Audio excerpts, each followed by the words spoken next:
యొక్క నిరసనను తెలియజేసేటువంటి ప్రక్రియలో ప్రభుత్వానికి తమ డిమాండ్ల పైన సరిగా స్పందించాలని చెప్పి వారు కోరుతూ అంటే మొదట 26,000 జీతాన్ని కోరుతూ కూడా డిమాండ్ స్టార్ట్ చేశారు. అక్కడి నుంచి ప్రభుత్వం చర్చలు జరిపినప్పుడు ప్రస్తుతం ఉన్న ఆర్థిక పరిస్థితుల రీత్యా ప్రభుత్వం మినిమం ఇప్పుడున్నటువంటి జీతానికి తో పాటు కనీసం ఇంకో 3,000 పెంచుతామనేటువంటి అంశం పైన కూడా ఒక స్పష్టత ఇవ్వట్లేదు. ఇచ్చినా కూడా ఎప్పటి నుంచి చేస్తామనేటువంటిది చెప్పకపోవడంతో ఇవాళ ఈ పరిస్థితి ఏర్పడింది రాష్ట్ర వ్యాప్తంగా. ముఖ్యంగా గ్రామీణ ప్రాంతాల్లో ఈ సమ్మె ప్రభావం అయితే మాత్రం చాలా అధికంగా కనిపిస్తోంది. రాయలసీమ ప్రాంతాల్లో చాలా ప్రాంతాల్లో వెనకబడినటువంటి గ్రామాలు ప్రాంతాల్లో కూడా ఈ సెంటర్లు నడుస్తుంటాయి. ఈ సెంటర్ల ద్వారా అందేటువంటి పౌష్టికాహార సరఫరా కూడా ప్రస్తుతం ఇబ్బంది కలుగుతున్నటువంటి నేపథ్యంలో రాయలసీమ జిల్లాల్లో ముఖ్యంగా కర్నూలులో పరిస్థితి ఎలా ఉంది సుంకన్న? సో ఇవాళ నుంచి కూడా ఉధృతం చేశారు.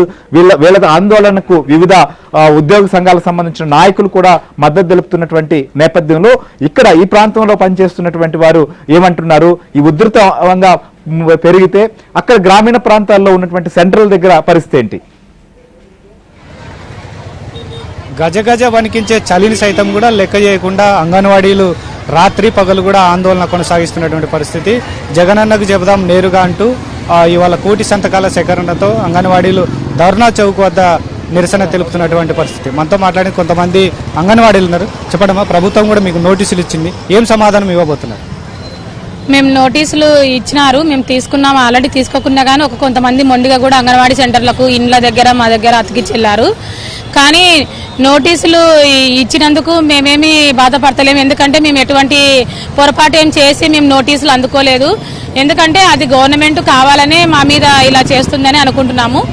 మాకు నోటీసుల కన్నా ముఖ్యంగా మేము చేసే ఈ ధర్నా ఎందుకు చేస్తున్నాము అనేది ఒకసారి ఆలోచన చెయ్యాలి. మేము కడుపు నిండక మేము ఈరోజు ఈడ రోడ్డు మీద కూర్చుంటే వాళ్ళు ఈ నోటీసు ఆ నోటీసు ఎన్నో బెదిరింపు చర్యలకు పాల్పడుతున్నారు.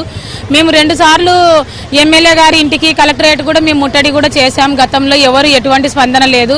ఇంతమంది అధికారులు ఉన్నారు, ఇంతమంది ఎమ్మెల్యేలు ఎంపీలు, ఇంతమంది ఆడవాళ్ళు రోడ్డు మీద కూర్చునేది ప్రతిరోజు నిత్యం చూస్తున్నారు. అవును, వాళ్ళు ఎందుకు కూర్చున్నారు అనేది కూడా ఆలోచన చేయకుండా నోటీస్ ఇచ్చినాం కదా జాయిన్ కావాలి లేకపోతే తీసేస్తాము అనడము ఎంతవరకు న్యాయం అని మేము ప్రభుత్వాన్ని అడుగుతున్నాము.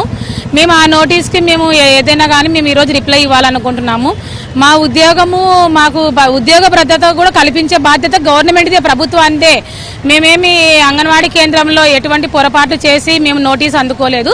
వాళ్ళు కావాలనే ఇచ్చిన నోటీస్ కాబట్టి మాకు ఉద్యోగ భద్రత కల్పించేంత వరకు కూడా మేము గవర్నమెంట్తో పోరాడతాము.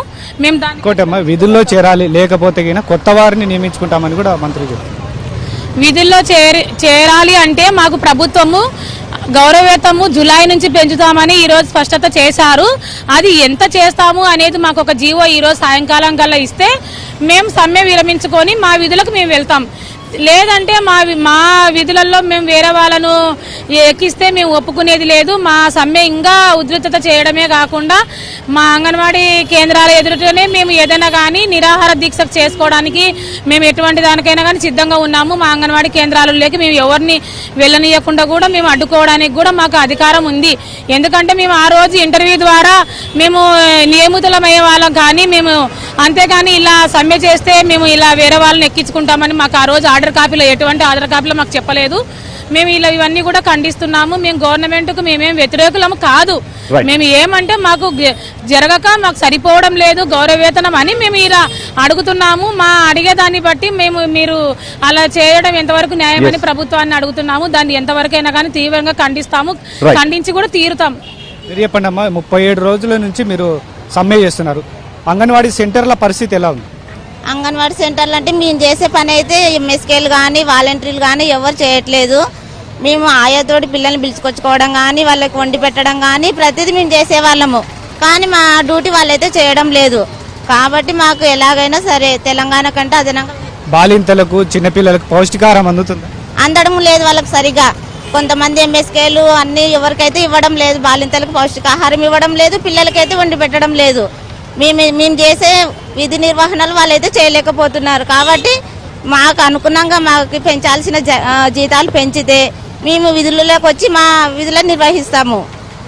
మొత్తం మీద ఇదైతే అంగన్వాడీ సెంటర్లో కూడా 37 రోజుల నుంచి కూడా మేము సమ్మె చేస్తున్నాం కాబట్టి అంగన్వాడీ సెంటర్లలో చిన్నారులకైతేనేమి గర్భిణీలకు బాలింతలకు కూడా పౌష్టికాహారం సక్రమంగా అందడం లేదు. దీనివల్ల కూడా వాళ్ళు పౌష్టికాహారానికి దూరమవుతున్నారు. మరోవైపు ఏదైతే తమకు ఇచ్చినటువంటి ప్రభుత్వం హామీ ఏదైతే ఉందో మా హామీని అన్నిటి కూడా నెరవేర్చాలి.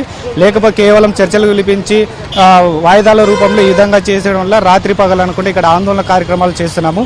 మా న్యాయమైనటువంటి డిమాండ్లు నెరవేరేంత వరకు సమ్మె విరమించే ప్రసక్తే లేదు. ప్రభుత్వం ఇచ్చినటువంటి నోటీసులు కూడా ధీటుగా సమాధానం చెప్తామని అంగన్వాడీలు చెప్తున్నటువంటి